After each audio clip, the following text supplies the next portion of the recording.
Albert Larner at his home in Chesapeake. This is January 9th, 1989, and the topic is basketball. Tell me what you remember about basketball. Basketball, I was in high school from 1937 to 41.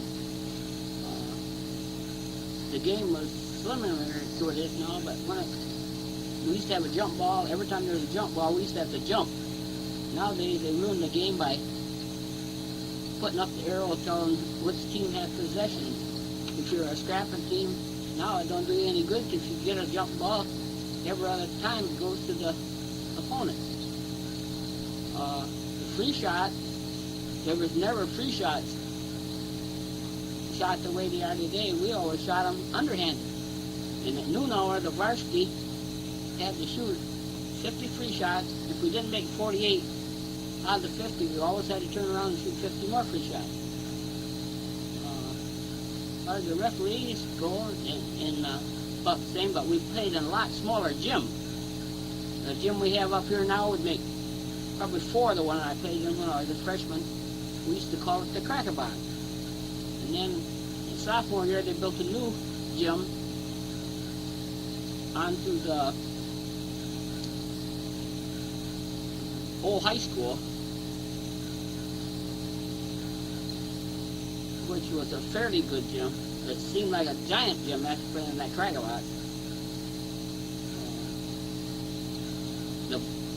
We used to have what we call a medicine ball. I haven't seen one. I've been up there watching playing practice and stuff, but I haven't seen a medicine ball. These kids today ought to see a medicine ball. So, 2 foot in diameter, weighed about 50 pounds. We was practicing, the varsity was practicing, and the reserves was playing on the other half of the floor, and they were playing with that medicine ball. First thing I knew, that thing hit me inside the head, and I thought Joe Louis had hit me. They used to do that to give you arm strength for passing. You don't have medicine balls anymore, do you?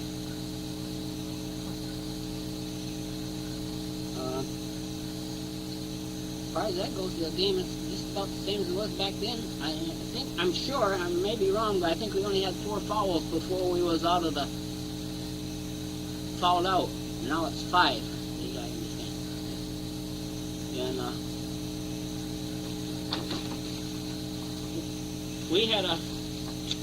we was a Class C school at that time, and the teams we played was Breckenridge, Shepherd, Ithaca, St. Louis, St. Charles. And we always figured if we beat St. Charles, we had a successful season, because there was our rivals. I played in games when the whole starting lineup would be out before the first half was over on fouls. We used to play rough. But what I wonder about when I go to a basketball game today is they don't wear no stockings like we used to. We used to wear stockings, black and orange stockings with knee guards. And when I go see these guys sliding on the floor today and come up without a floor burn, I don't know how they do it, because we used to get floor burns with even knee pads on. The whole team, that was the uniform. Black and orange stockings with black knee pads. And other than that, I don't see any other change in basketball today. Well, not sure. I'll show you what it means.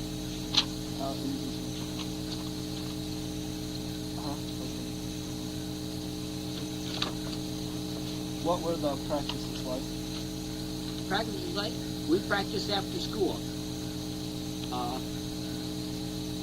The thing that was, practice was more or less, we didn't have to practice to get in condition, because we was in condition time we got to school. I myself would walk 2 miles to school in the morning, and we'd practice basketball from about 7 o'clock at night after school. And the time I got home in the wintertime, my hair would be frozen. What kind of drills did you do to improve your skills? Well, we practiced a lot of free shots, and we used to have what we call a revolver defense. And the only way you could break that defense up was real fast passing. And today, I don't think the fellas move the ball fast enough. If they did, they wouldn't have so much trouble in their zone. How popular was it in school? Basketball was real popular. Pretty sure the kids that wouldn't have been going to school but hadn't been for sports. What do you remember about the games?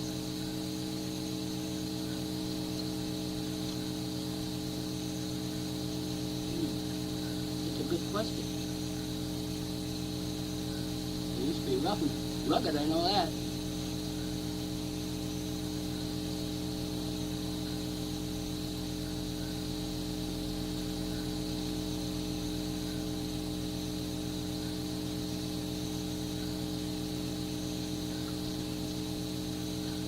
About how many people? The gym was completely full. We had to turn people away, make sure of the time, because we didn't have the seating capacity in the little gym. But then when we got in the other gym, it was still completely full. And I think the parents themselves showed a lot more support to the team.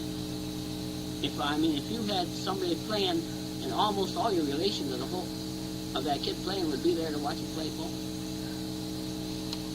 How was the score kept, and how did they keep track of time?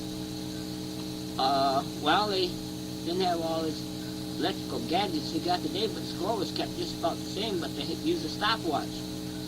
Every time the ball went out of bounds, they'd stop the clock, the watch.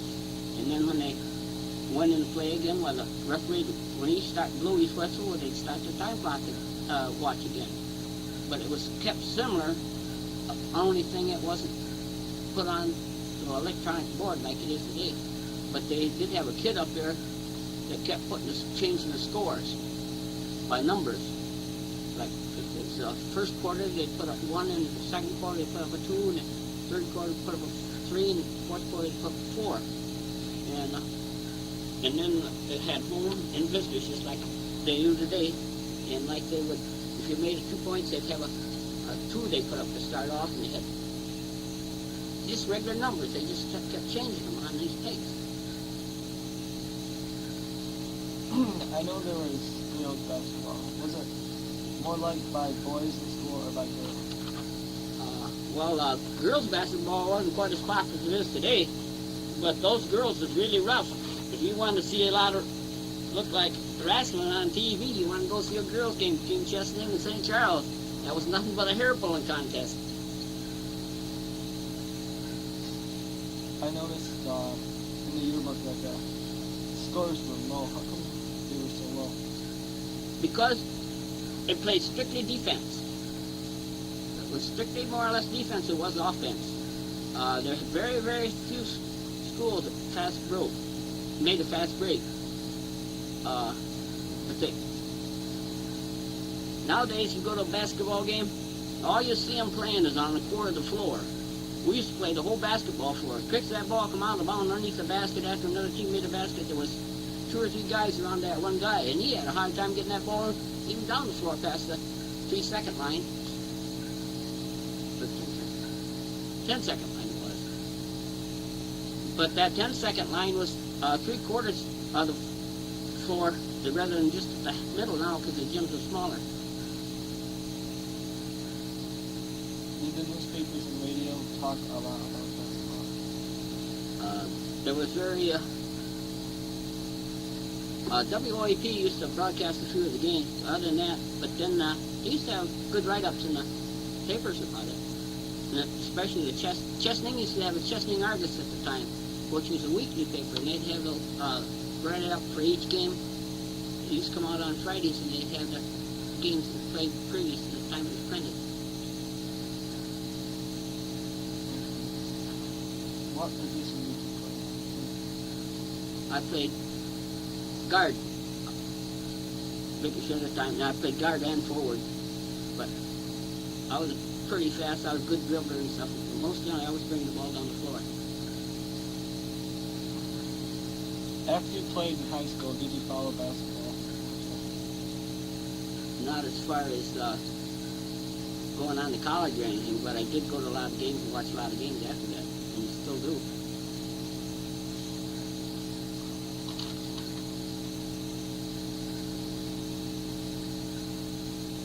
what can you tell me about the refs now and how they referee now compared to how they referee back then? Well, I think the referees do a similar job. We had 2 referees back then, and we have 2 referees today. And when it comes to the tournaments in the year, we always had three referees. But as far as the refereeing going, you always think the people that got the losing team always think the referee did a real bad job, and when it wins, always think, boy, that was a good job of refereeing, and that's just about the way it is today. Tell me, what did some of the other gyms look like when you traveled to other schools? Well, we had one of the smallest gyms during the freshman year, but then after we got the new gym, we was similar, but all the rest of the gyms was it was already ahead of us as far as the larger gyms.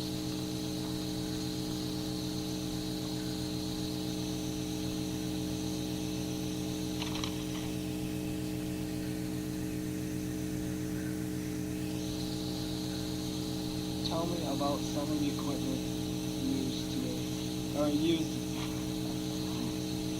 Tell me about some of the equipment you use. Like, I noticed in the picture how they had mini pads and stuff like that.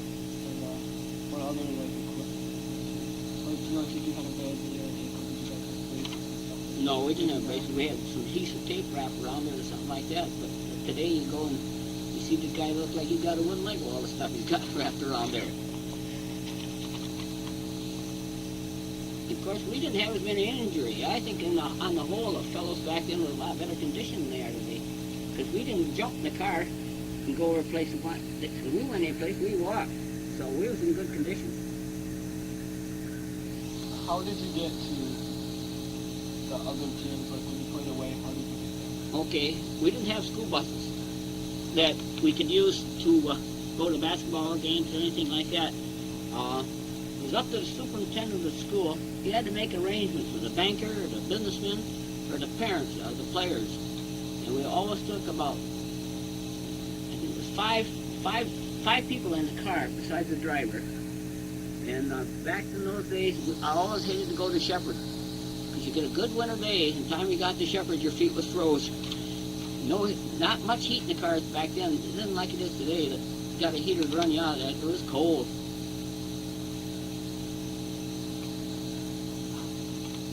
And If you have to cut the wood before you boil, it needs so much wood. So it's one of the main things you'd say is that if you're going to do it, you got to prepare. Prepare ahead. 6 months, next the fall you should prepare. Like get everything ready. Make sure you know what you're going to be doing. Have your wood stacked up so it's dry, real dry. Mm-hmm. So that's when you get your most heat out. Okay. Anything else you'd like to add? Not really. It's a lot of fun. Yeah.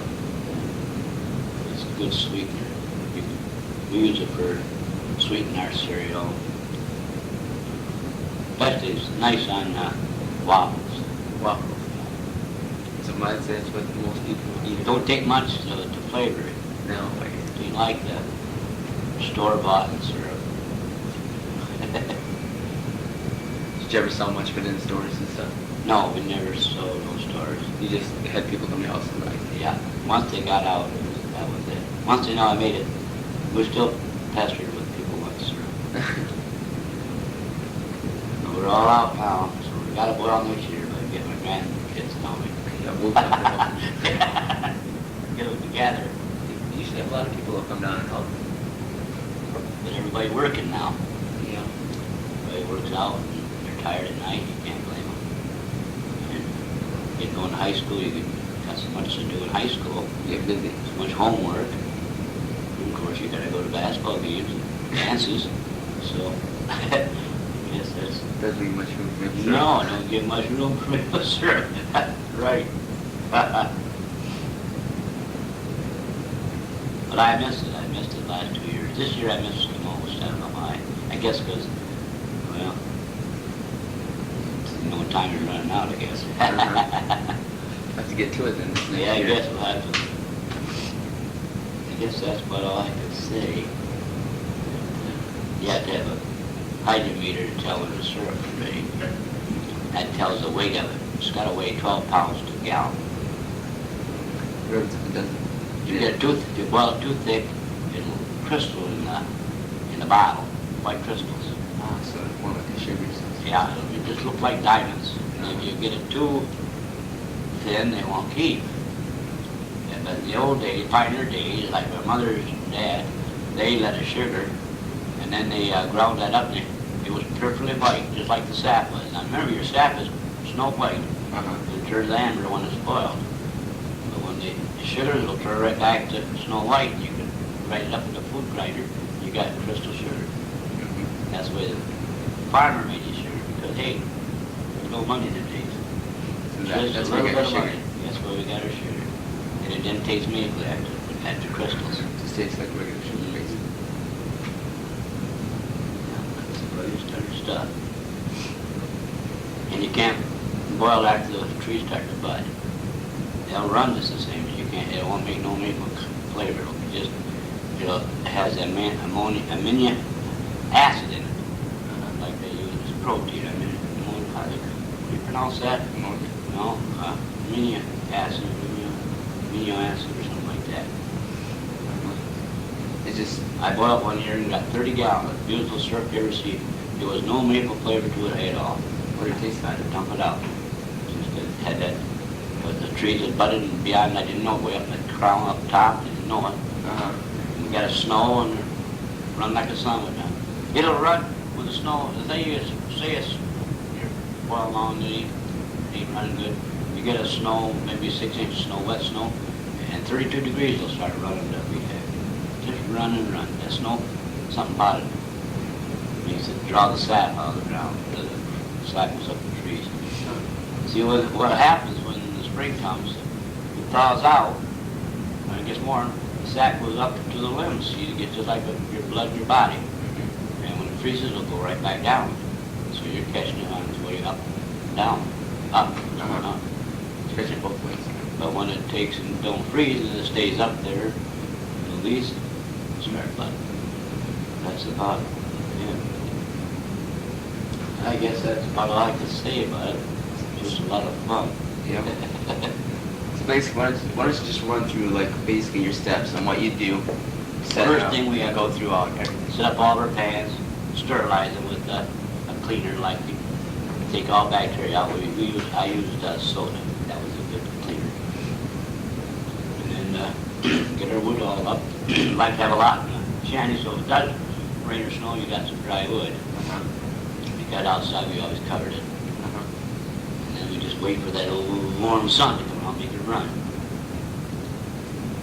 As a rule, it usually takes up 3 to 4 weeks of spring. Usually it's last February to first April, that's it. Then you gotta clean up.